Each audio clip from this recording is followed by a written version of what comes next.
So good evening sa inyong lahat and welcome to SNJ's Real Talk. And our host for tonight would be truly yours, me, Thea, and we have right now Pastor Jan with us. So good evening sa iyo, Pastor Jan. Good evening sa inyong lahat ng nanonood. Thank you so much again for having us. And you will have us for the next couple of weeks. As we have mentioned, we are pinch hitting for Alan and Clary. Ayan, that is right. So, sa mga regular viewers ko natin, don't worry, the Castro couple will be back. Ayan. So, for tonight's episode, we're still actually on the series Relasyon, hindi Kunsumisyon.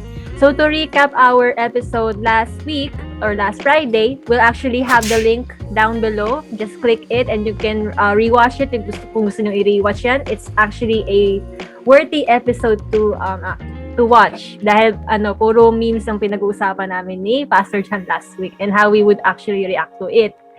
So we did mention last week na it's about memes pero we actually bring it to the level na kung saan we discussed our perspective or our viewpoints na ano sinasabi ng Bible tungkol sa mga relationship related memes. Right now, we introduced the survey last week. So, we're going to reveal the results of the survey.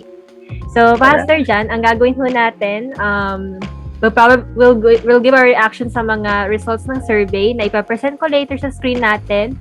And, just give our inputs about it. And then, everyone who would see as well the results ng survey natin, maaari pong mag-comment, mag-react sa ating premiere for tonight. Oh, by the way, we would like to encourage you as well to have your questions doon sa comment box. Tapos, we will sift through the questions that we can discuss for next episode. So, kayong mahiya magtanong, it's very important. Sabi nga ng adage, diba? It's better to ask a question and look like a fool for a moment than never to ask a question and look like a fool forever. That's right. Okay, so we have now our first question or our first question sa survey. So, we ask everyone to choose their age group. So, as you can see, we have 13 until 40 years and above for the age group. So, for now, we don't have anyone na responses from the 13 to 19 years old. So, siguro walang bata na naka-answer na itong survey while we posted this last week. So, next up, we have 20 to 24 years old. They have 20%. 25 to 29 years old, they are currently on 25.7%. While on 30 to 34 years old, they have 22.9 responses. For 35 to 39 years old, 28.6. And we have a small portion para sa 40 years old and above po. Yep. So, hindi lang lumabas yung percentage ng 40 years and above. But this is actually a good mix. We have a good mix of 20 to 39 years old. So, we will be able to see the split with regards to the responses dun sa mga succeeding questions. So, this is very, very, very interesting. So, here's our next question. So, what's your current status? Sa mga nanonood ng premiere nito, by the way, you can comment down kung malakas sa loob sabihin na single kayo or in a relationship. Go ahead, that's fine. So, for now, for our responses, we have single people for 45.7%. And for those in a relationship, currently, we have 57.1%. Oh, it's not surprising that most of our respondents are actually in a relationship, especially with that age range of 20 to 39, and some of them spilled over 40 years old. So this is actually the age that they can have their relationships well and good kasi in a way they are of age, and culturally kasi anyone who will reach maybe 23, 24 is more or less expected to have a relationship or be in a relationship. Okay, so for our third question, this time we ask them to choose their preference in being single or being in a relationship. So the question is, if you were to choose between being single and being in a relationship, what do you prefer? For our viewers tonight, comment down lang. But for our responses, we have 37.1 of them preferred to be single. So we're not sure kung if this percentage talaga bang single sila. Baka mamaya meron dyan in a relationship pero gusto na maging single. And for our relationship status, yung pag-preference nila, we have 68.6% po. Yeah, it's not surprising that most people would really want to be in a relationship, especially within that age group. And of course, yun kasi yung ano yung kasi yung normal sa kultura natin bilang mga Pilipino at that certain age, you would want to engage in a type of relationship. Whatever it may be serious romantic or maybe a bit platonic na relationship, whatever the engagement may be with regards to that connection of relationship. Yep, it's not surprising that more in terms of percentage would want to be in a relationship. That's right. So I guess talaga no, kapag older ka na, most of us would actually desire to be in a relationship kaysa maging single. Ayan. So next question would be, so this is currently for the single. So right now, ang tanong is for the single people ito ah. So again, viewers, just comment down para sa mga single ito. Currently, happy ba sila with being single? So, 84.2% said yes. Wow! Parang, this is something new to me kasi pag tuming nakikita ko ang social media ngayon, parang puro nakikita ko sana all or they share something na they seem to be na parang naiinggit sila na ganito yung happening sa isang couple na celebrity or influencer and whatnot. So, for the no responses, we have 15.8. So, I guess meron pa rin talaga small portion nga lang in our survey that says no, hindi sila masaya maging single. Yeah, pa-plug ko lang. By the way, if you have any questions or things that you would like to say, comment down below sa ating box. And if the question is really, really good for as a form of discussion or conversation piece, we will answer that sa next episode. So, yeah, don't forget to be honest and transparent with regards to your question. Remember, importante talaga na we ask questions because when we ask the right questions, we get the right answers, di ba? And at the same time, sabi nga na adage, it's you may look like a fool when you ask for a question just momentarily, but if you don't ask a question, you will look like a fool forever. So yes, this is very, very promising because most of them are actually happy being single, and only 15.8% said na hindi sila happy doon sa kanilang situation. I guess there is that there is that certain degree of acceptance and perhaps maturity sa mga single ngayon na naiintindihan nila yung single blessedness. So we'll find out more as we sift through the survey questions. Yeah. I noticed that as well kasi 'di ba ang age group natin, most of them nasa millennials. So yes, meron pa rin tayo yung mga nasa ka-generation nila Pastor John. Pero yung coverage kasi nung survey, we have millennials. So, I guess, nagbabago na yung perspective ng mga kaedaran ko. So, most of them would probably want to pursue yung single life kasi dahil sa career and whatnot. And nagbabago na rin kasi yung thinking din ng mga nasa Gen Z. That's the generation after namin. So, let's see sa mga susunod na questions natin. So, this is a follow-up question for the single people.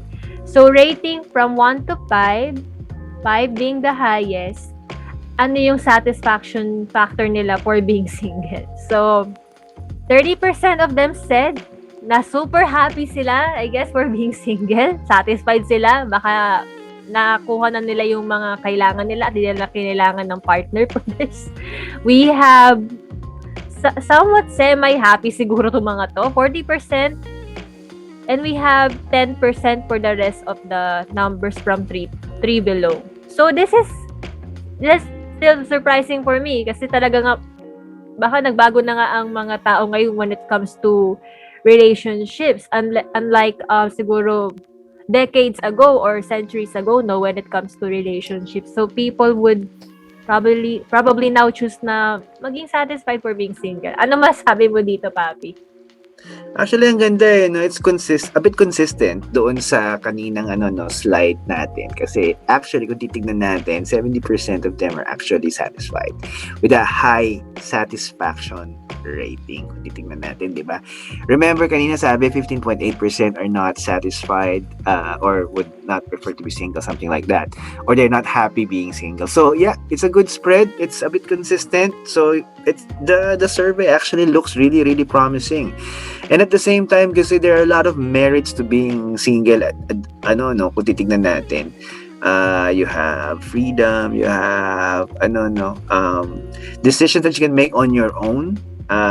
Marami kang flexibility with regards to the usage of your time, your effort, your money. Everything is very flexible if you are single. So, I believe na nakikita talaga nila yung merits of not being hitched or hooked, na wala kang kinukonsider, that you can move freely and you can move on the go, ika nga, without thinking or about, without considering a partner or somebody that you are in a relationship. So true. So true. So let's check this out. Actually, I was shocked with the results of this next question. This is a follow-up question, and this is the last question for people who are currently single. So was there ever a time you wished you were in a relationship? Or are you definitely satisfied with staying single? So for those who are currently single, to our viewers, comment down kung talaga bang super satisfied kayo in staying single, or was there ever a time na nag-wish kayo in a relationship, at bakit? Okay, if you're brave enough, go ahead and comment down. Now, for our responses, 84.2% said yes. There were times na nag-wish sila na sana nasa relationship sila. So, probably they're part of the sana all or China oil na na majority. And while 15.8% said na they're totally happy with being single. So, what are your reactions to this, Papi? This is actually intriguing kasi kanina ang taas ng level ng satisfaction ng di ba? Ng pagiging single, 70% are up there in the satisfaction level. I think lang to eh. This is actually just getting real or being real sa mga respondents natin, that yeah, though they are single, there were really times that they wish to be in a relationship. And solid 15.8% no. So, masaya na ako dito sa mataas ang degree ng satisfaction ko with regards to being single and stuff. So, this is reflective of being honest with yourself, I guess. Yung tipong mindful ka and self-aware na yes, I am single, but there are really times that I wished na I was in a relationship, but nonetheless, I still accept being single. So, it's cool. It's really nice to have that type of mix bag na response. Oo nga. And nagpapasalamat pala ako, by the way, sa respondents natin dito sa survey for being honest, no? Kasi syempre, it's not easy na umamin na tayong mga single. Although, satisfied na single, pero of course, merong mga wishes na, parang okay rin na nasa relationship. I guess it has its pros and cons in choosing being single forever or gusto mo na pala na magkaroon ng relationship. So, dating tayo dyan. So, let's see our next question. This is now for the people who are currently in a relationship. So, for the people or viewers na currently in a relationship sila, whether may boyfriend, girlfriend, complicated ba yan, or married kayo, comment down below kung currently happy kayo being in a relationship. As to our respondents naman sa ating survey, 90.5% said yes, happy sila in a relationship. Wow, well, that's good din. Kasi that means na talagang there's still hope, no, when it comes to being committed sa relationship. And 9.5% nagsasabi na hindi sila happy sa relationship nila. So what are your thoughts to this, Papi? Maraming salamat to the 9.5% who said that they're not happy. So thank you for your honesty. And I am really glad that most of those who are in a relationship are happy. So kudos sa inyong lahat, and I hope na you maintain that degree of satisfaction and happiness sa inyong relationships right now. Cool. So let's move on to our next question. So this is a follow-up question for the people in a relationship. So it's the same thing, vice versa lang nung prior question. Rating from 1 to 5, 5 being the highest. I-rate nyo yung satisfaction nyo for being in a relationship. So, pwede rin mag-comment down dyan mga viewers natin na hindi po nag-answer sa survey natin. 50% says na 5, super happy sila for being in a relationship. 30.8%, medyo masaya sila siguro in a relationship. And we have 19.2 na, kasi pag 3 sa survey, normally it's neutral. So, maaaring masaya, maaaring hindi sila satisfied at the same time. So, ano yung thoughts mo dito, Papi? So, ang ganda ng breakdown ng survey natin. Kaya sabi kanina, di ba, 90% of those who are in a relationship are, they're happy. But when you drill down to it, only 50% says na, yes, I am satisfied. And 30.8% says yung medyo satisfied for yung kanilang degree of satisfaction. And of course, you have that section that says 19.2% of the respondents says, meh, average, something like that. So, ang ganda lang na when we dig deeper to the question, and you will be able to see a mix of the responses to show potentially what is really going on internally. But I am glad na wala sa kanila unsatisfied. So, yeah, it's still good even if you are in the average degree of satisfaction. But then again, ang ganda ng follow-up question because it drills down deeper doon sa kanilang happiness for the 90+% who said that they were happy. That's right. So, sa mga viewers natin for tonight, you can actually, ask a question or siguro mag-isip kayo ng parang opinion nyo. Bakit kaya sa tingin nyo, meron pa rin parang meh na satisfied sila or probably baka hindi satisfied sometimes. Ano kaya sa tingin nyo? Lalo na sa mga in a relationship dito. So, comment down below and then we would really like to hear your thoughts. And kung may questions kayo about this, no? Go ahead and shoot those questions and malay mo, ma-feature natin yung mga questions nyo or opinions nyo sa mga next episodes natin sa Real Talk, Relasyon, Hindi Kunsumisyon. So, let's move on sa last question. This is for the relationship status again. So, if you're in a relationship, answer this down below sa comment natin. So, it's the same thing. Sinasabi dito, was there ever a time you wished you were single again? Ayan. So, mayroon ba sa inyo dito, mga viewers, na na-wish nyo once na sana pala single na lang ako?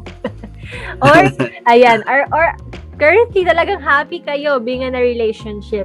Ito, it's not really a balance per se. Kasi may majority pa rin siya.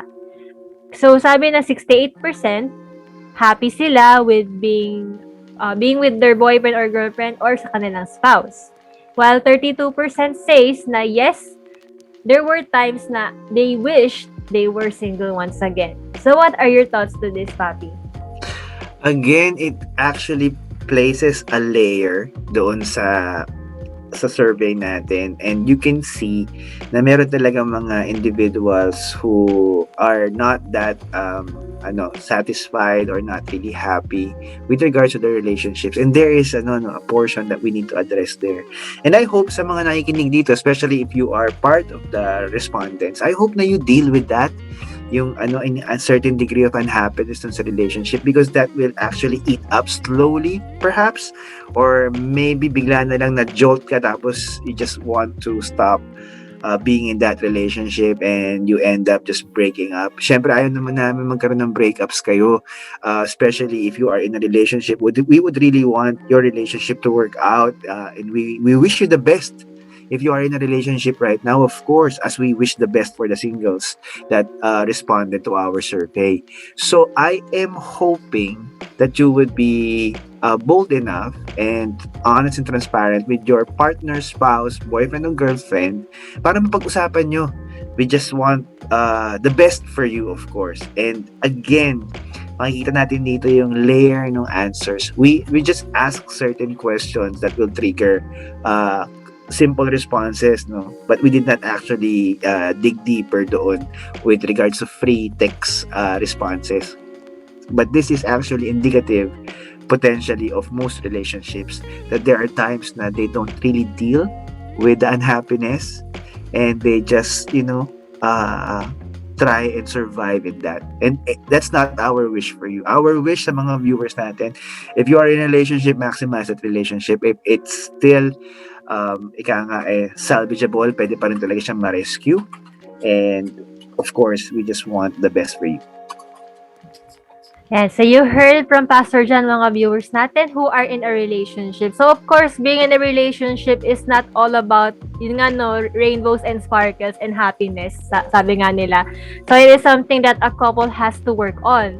Though I am not able to relate fully to it, pero I witnessed that kay Pastor John, of course, sa aking mother. So sa parents ko, they're currently 27 years, kaya nakakasal daw, papi. So yan, it is something that you have both to work on, and actually this would be a intriguing factor na pag-uusapan natin next episode. So let me just stop sharing my presentation and let's go back. So ang pinag-usapan natin today, simple questions si nga, pero sinabi ni Pastor John that it is something na we have to dig deep. Bakit kaya ito yung mga responses na nakuha natin sa ating survey? And this will be revealed sa mga next episodes natin for Real Talk. So our next episode will actually be about questions that are currently or probably asked before you enter into a relationship and the post-relationship. So to emphasize pre-relationship, so for example, yung mga dapat paghandaan ko pag maging ako engaged in a relationship, maging committed ako. For the post-relationship, this is something really deep to talk about, lalo na po sa mga aspect na kung saan ang couple maaaring namatayan ng loved one niya, na widow, or naiwan, na annulment. Kasi I think annulment pa lang sa Pilipinas. In other countries, it's divorce. So, why does it happen? Is it right? Does the partner need to feel guilty kapag ganito yung scenario nila? So, a lot of questions na maaring i-reveal namin for episode 3, Relasyon, Hindi Kunsumisyon. And by the way, sa ating mga viewers, please go ahead and send us questions right now while the premiere is ongoing, and even when you're watching the saved premiere later on, magtanong pa rin kayo about pre-relationship and post-relationship, and mali nyo nga naman, mapag-usapan ho namin yan for next week. Any parting words for tonight, Pastor John? Yeah, we would like you to be proactive with regards to your relationships, of course. So if you're in a relationship, then that's fine. But pre-relationship questions are very important. So I hope na you will be able to send us your pre-relationship questions so that you may actually prepare for having a relationship na mas magiging maayos, potentially magda-last siya. We cannot guarantee, of course, even if you are able to prepare well, na the relationship will last, diba? So there are still a lot of variables when you are engaged in a relationship, when you are in a living relationship, or when you are married, or you are still in the boyfriend-girlfriend stage. So it doesn't really guarantee anything. But at least you lessen the risk of being hurt and having the relationship break up eventually. And of course, yung nga, sabi nga ni Thea, post-relationship questions are also very important because this is the portion ng buhay ng isang tao na nasa relasyon na nag-end yung relationship. And sometimes people are not able to cope up. Kaya nga, sabi nga ng mga experts, which is actually scientifically proven, most often than not, yung mga matagal na kasal, pag namatay ang isa sa mga spouses nila, within a year to 3 years, namamatay yung spouse nila. So those are the things that we need to address as well, eventually. And we hope that you will be transparent and bold enough to ask questions And again, kung maganda yung tanong natin, worthwhile as a conversation topic, we will answer them in the next episode next week. So thank you, Pastor John, for being our guest tonight for SNJ's Real Talk.